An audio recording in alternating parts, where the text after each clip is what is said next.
बहुत पहले की बात है। एक गांव में राम नाम का एक आदमी रहता था। वो अपने घर में अकेले रहता था।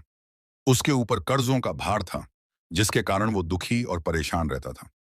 एक दिन वो गांव में अपने एक दोस्त से मिला।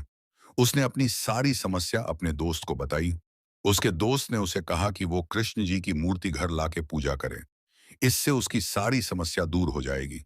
उसने ऐसा ही किया। अगले ही दिन कृष्ण जी की मूर्ति लाकर पूजा करने लगा। बहुत समय बीत गया, लेकिन उसकी समस्या का कोई हल नहीं निकला।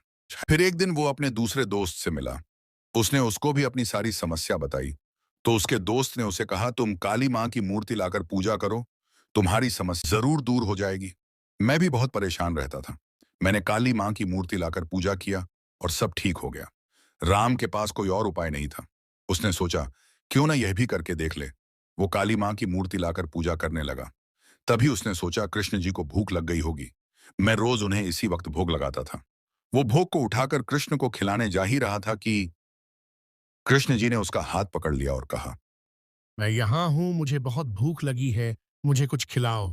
तभी राम चौंक गया और उसने कहा, मैं इतने दिन से आपकी पूजा और सेवा कर रहा था, तब आप नहीं आए। अब मैंने ऐसा क्या किया कि आप मेरे सामने आ गए? तभी कृष्ण जी ने जवाब देते हुए कहा, तुम इतने दिन से मेरी पूजा और सेवा एक मूर्ति समझकर कर रहे थे, किंतु आज तुम्हें एहसास हुआ कि कृष्ण सांसें ले रहा है, उसे भूख लगी होगी। बस मैं आ गया।